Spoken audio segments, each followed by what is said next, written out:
Capítulo 1. O silêncio de Florença Florença. O berço do Renascimento, a cidade da arte, da beleza e dos segredos. Mas sob suas ruas de pedra e catedrais douradas, crescia algo mais denso, mais obscuro. Uma força silenciosa, tecida nas sombras do poder. E no coração desse labirinto um homem observava tudo. Seu nome era Nicolau Maquiavel. Um homem sem espada, mas com uma arma muito mais perigosa. A mente. A infância do observador Maquiavel nasceu em 1469, numa Florença onde o poder mudava de mãos como o ouro nas feiras. Famílias poderosas, os Médici, os Pazzi e os Sforza, disputavam o controle da cidade como lobos famintos. Enquanto os outros meninos brincavam nas praças, o jovem Nicolau assistia em silêncio, observava os rostos, as expressões, as mentiras escondidas nas palavras dos adultos. Ele não pertencia à nobreza, não tinha exércitos nem fortuna, mas possuía algo que poucos tinham: a capacidade de entender o que movia os homens. A máscara do poder desde cedo, Maquiavel percebeu um segredo que ninguém ousava dizer. O poder nunca foi sobre justiça, foi sobre controle. Os líderes se diziam escolhidos por Deus, mas eram guiados por medo, desejo e ambição. E quanto mais ele via, mais entendia. Os homens se curvam não diante da verdade, mas diante da força. Os homens esquecem mais rápido a morte do pai do que a perda do patrimônio. Essas palavras ainda não existiam em seus livros, mas a semente já crescia dentro dele, uma semente que mudaria o mundo. A ascensão do secretário anos se passaram. Maquiavel cresceu e entrou para a política de Florença. Tornou-se secretário da segunda chancelaria, o que o colocou perto dos governantes e ainda mais perto da corrupção. Era um tempo de conspirações. A igreja manipulava reinos, os Médici caíam, e as repúblicas se levantavam apenas para cair novamente. E no meio de tudo isso Maquiavel aprendia. Cada traição, cada pacto quebrado, tudo era uma lição. Ele não escrevia sobre moral, escrevia sobre realidade. Para ele, o mundo não era feito de santos e pecadores, era feito de predadores e presas. E quem não entende isso, é devorado. O encontro com o Medo Girolamo Savonarola, o frade que desafiara o luxo da igreja, havia sido queimado vivo na praça. A multidão gritava por justiça, mas o cheiro era de hipocrisia. E foi ali, diante do fogo, que Maquiavel entendeu. O medo é a moeda mais valiosa do poder. Ele viu o povo aplaudir a morte de um homem que dias antes chamavam de profeta. E percebeu. A opinião das massas muda com o vento, e quem controla o vento controla o povo. À sombra dos Médici por alguns anos, Maquiavel viveu seu auge político. Viajou em missões diplomáticas, encontrou reis, observou tiranos e papas. Mas a roda do destino giraria outra vez. Em 1512, os Médici voltaram ao poder. E como todo regime novo, precisavam eliminar os que serviram o antigo. Maquiavel foi preso, acusado de conspiração e brutalmente torturado. Mas mesmo em dor, ele aprendeu outra lição. A verdade perde força diante do interesse. E quando finalmente foi libertado, algo dentro dele havia mudado para sempre. O exílio e a escrita expulso de Florença, Maquiavel se isolou numa pequena propriedade. Ali, entre o tédio e a amargura, ele começou a escrever o livro que o tornaria imortal. O Príncipe. Mas não se engane. O Príncipe não foi escrito para ensinar a ser mau. Foi escrito para revelar o que já era feito nas sombras. Ele apenas descreveu o mundo como ele realmente é, sem máscaras. Maquiavel não criou a manipulação. Ele apenas a revelou, o mundo como ele é. É melhor ser temido do que amado se não se pode ser ambos. Essas palavras ecoaram como uma maldição. Chamaram-no de cínico, de demônio, de inimigo da moral. Mas quem o leu com atenção entendeu algo mais profundo. Maquiavel não pregava o mal, ele o expunha. E ao fazer isso destruiu a ilusão de pureza que o poder fingia ter. A invisível mão do poder enquanto escrevia, ele parecia dialogar com o futuro. Suas palavras atravessaram séculos. Governantes, generais, presidentes, todos beberam de sua fonte mesmo sem admitir. O que ele descobriu era simples e brutal. A humanidade seguia pelo medo, pela ganância e pela ilusão da esperança. E quem entende isso, governa. Maquiavel já não era apenas um homem, Era uma ideia. Um código oculto de poder que seria repetido século após século, disfarçado sob novas formas de autoridade. O sussurro das sombras à noite, enquanto escrevia à luz das velas, Maquiavel dizia ouvir o eco dos grandes imperadores, César, Alexandre, os papas e reis. Mas talvez não fossem vozes do passado. Talvez fossem apenas reflexos da própria escuridão humana. E é aqui que o verdadeiro mistério começa. Porque alguns dizem que Maquiavel não apenas estudou o poder, dizem que ele o invocou, Florença o esqueceu. Mas o mundo nunca mais foi o mesmo. Capítulo 2. O Príncipe e o Pacto. As regras invisíveis do controle Maquiavel não acreditava em heróis. Acreditava em estratégia. E o Príncipe era mais do que um livro, era um manual secreto, um espelho que revelava as engrenagens ocultas da dominação humana. O Príncipe foi dedicado a Lourenço de Médici, o homem que havia destruído sua carreira e o banido de Florença. Mas aquilo não era submissão, era uma armadilha intelectual. Maquiavel sabia que o poder ama ser elogiado, mas teme ser compreendido. E ao dedicar-lhe o livro, ele entrou novamente no jogo, não com espadas, mas com ideias. Cada página era um veneno cuidadosamente dosado. Cada conselho, um espelho onde os poderosos veriam a si mesmos. E quando perceberam, já estavam presos à sua lógica. Maquiavel descreveu o príncipe ideal, frio, calculista, flexível, um homem que entende que a moral é uma ferramenta, não um limite. Um governante que sabe que o amor é instável, mas o medo é permanente.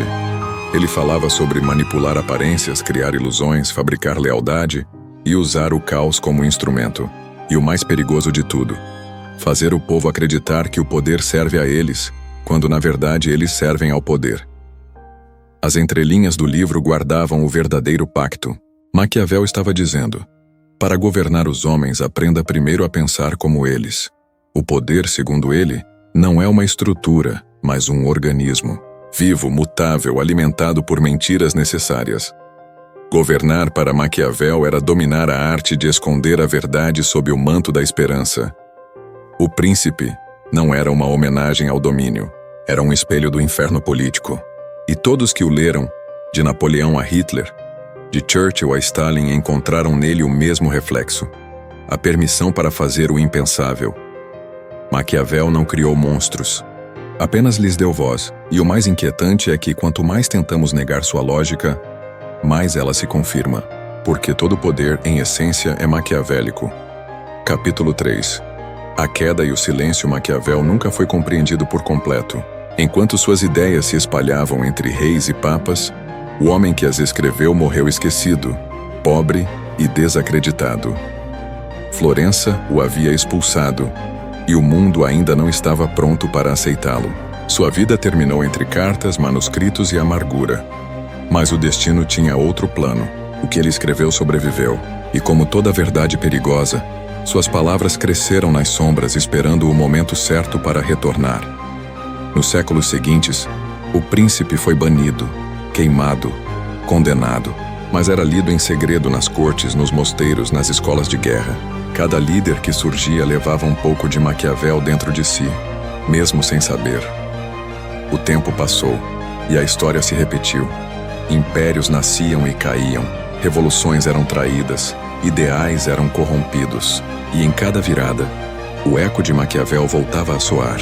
O homem que foi torturado e desprezado havia vencido o tempo, porque o poder que tanto estudou o eternizou. Capítulo 4. A máquina invisível. Como as ideias de Maquiavel moldaram o mundo moderno, séculos se passaram desde a morte de Nicolau Maquiavel. Mas o que ele criou não morreu. Seus escritos não foram apenas palavras. Foram o código-fonte de um novo tipo de poder. Uma máquina invisível, alimentada por medo, ambição e controle. O homem morreu em 1527. Mas sua mente continua viva em cada governo, império e instituição que aprendeu a manipular o comportamento humano.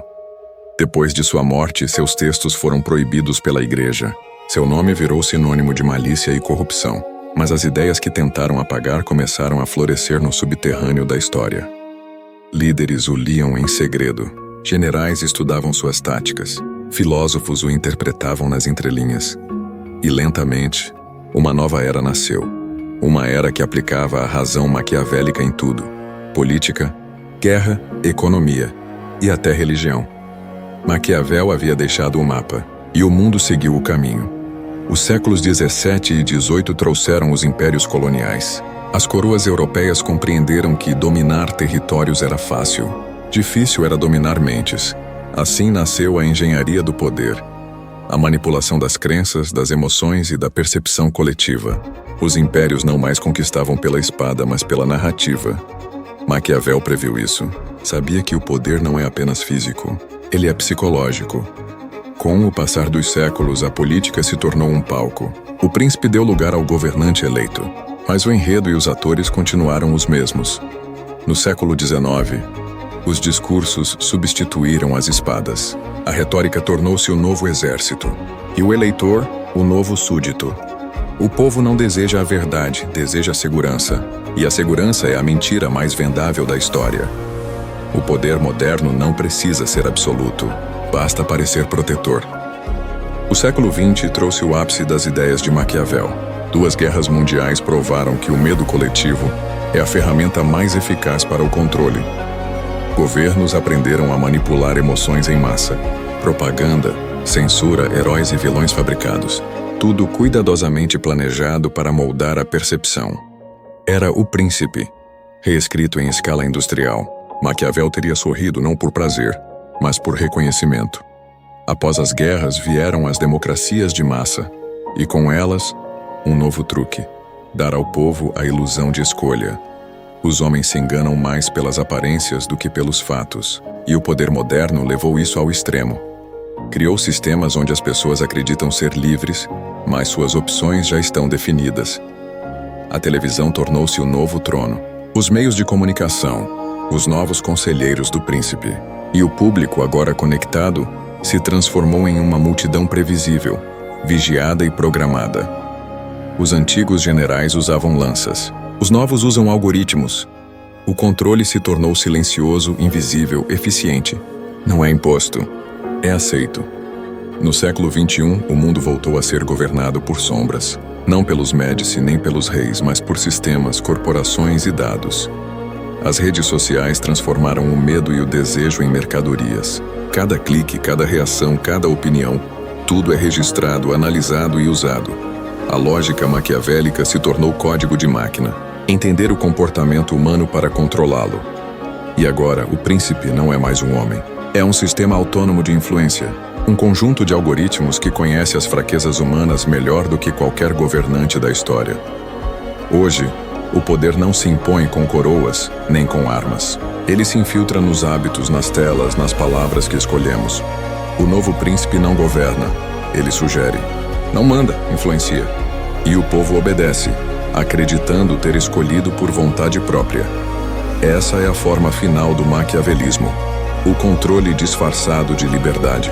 O medo travestido de segurança. A manipulação camuflada de conexão. As ideias de Maquiavel se tornaram a espinha dorsal de governos, empresas e ideologias. O mesmo princípio que guiava reis e papas agora guia CEOs e líderes globais. A ética é moldada pelo interesse, a verdade pelos números e o poder pela atenção. Quem controla a informação, controla a mente. Não há tronos no mundo digital, mas há olhos em todos os lugares, e quem observa, domina. A humanidade criou sua própria versão moderna de O Príncipe, feita de dados, manipulação emocional e vigilância constante. Um governante sem rosto, mas onipresente. Maquiavel escreveu sobre príncipes e exércitos, mas falava sobre algo muito maior: a natureza humana. O homem mudou de roupa, de idioma, de ferramenta, mas não de essência. Ainda busca poder, ainda teme o fracasso, ainda acredita nas mentiras que o confortam. E enquanto houver medo, haverá Maquiavel. Enquanto houver ambição, suas palavras serão lei, porque o poder não morre, apenas muda de forma. A história é um ciclo. Cada império que nasce, nasce com um Maquiavel escondido em sua fundação. Cada revolução, com um Maquiavel que a planeja nas sombras. E quando o mundo se esquece dele, é porque o está praticando.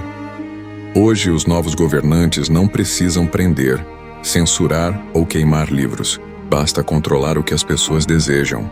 E nesse campo invisível, Maquiavel é um mestre que nunca deixou o trono. A máquina do poder não tem rosto, mas tem um autor, e seu nome ecoa há 500 anos, Nicolau Maquiavel. Maquiavel morreu há mais de 500 anos, mas o mundo que ele descreveu permanece vivo, talvez mais do que nunca. Suas palavras cruzaram séculos, guerras, revoluções e impérios. Nenhum fogo foi capaz de apagá-las, nenhum tempo foi capaz de silenciá-las. Porque Maquiavel não escreveu sobre um tempo, escreveu sobre uma essência, sobre a verdade amarga que governa os homens desde o início da história. O poder é o único Deus que nunca caiu. O testamento invisível quando morreu, Maquiavel não deixou riquezas, nem monumentos. Deixou um legado invisível, um testamento disfarçado de filosofia, escondido entre linhas, entregue a todos, mas compreendido por poucos. Nele, ele não ensina a dominar os outros, ensina a compreender por que sempre seremos dominados. O poder não é uma estrutura externa, é uma presença dentro de cada um de nós. Está na necessidade de ser visto, respeitado, temido, amado. E é isso que o torna eterno. Enquanto houver desejo, haverá poder. Enquanto houver poder, haverá Maquiavel. A mentira necessária ao mundo moderno acredita ser livre, racional, democrático. Mas as engrenagens que o movem são as mesmas que giravam na Florença renascentista. A diferença é que agora o príncipe se disfarça de povo. O controle deixou de ser imposto e passou a ser desejado. A manipulação deixou de ser punição e virou conveniência.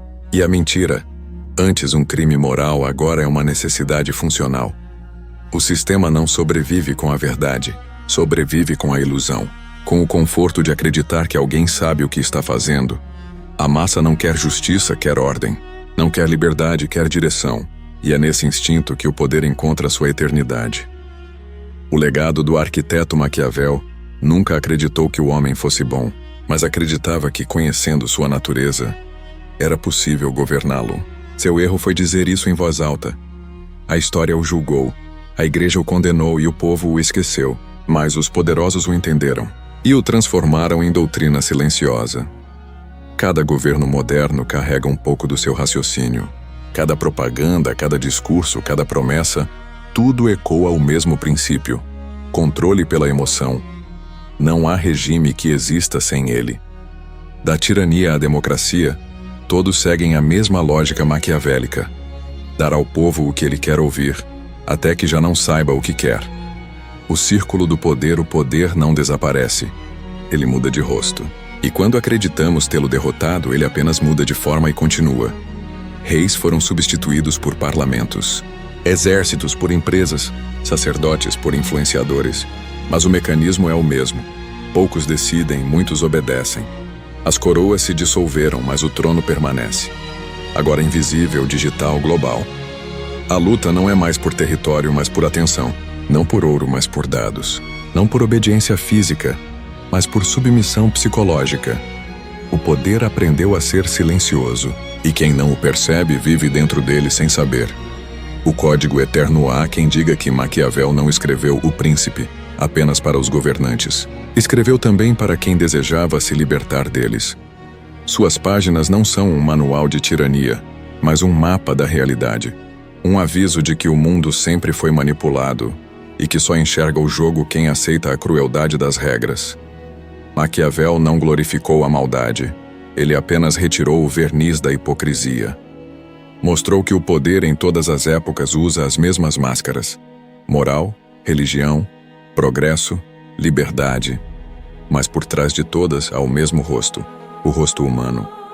O último conselho Maquiavel acreditava que quem compreende a natureza do poder nunca mais é o mesmo, porque o véu cai e o mundo se revela pelo que é. Uma arena silenciosa, onde todos lutam por controle, até mesmo os que dizem não querer poder algum. Seu último conselho, não escrito, mas implícito, é o mais perturbador de todos. Quem deseja sobreviver, precisa jogar o jogo. Não se trata de ser cruel, mas de ser consciente. Não de dominar, mas de não ser dominado. Porque o verdadeiro poder não está em governar o mundo, mas em não ser enganado por ele. Os ecos do futuro séculos se passaram e o nome Maquiavel ainda desperta medo. Talvez porque ele mostrou algo que ninguém queria admitir. Que o mal, na verdade, é apenas uma ferramenta. Que a virtude muitas vezes é uma máscara. E que os grandes líderes, santos ou tiranos, bebem da mesma fonte. O instinto de vencer. O tempo passou, mas a sombra dele continua crescendo.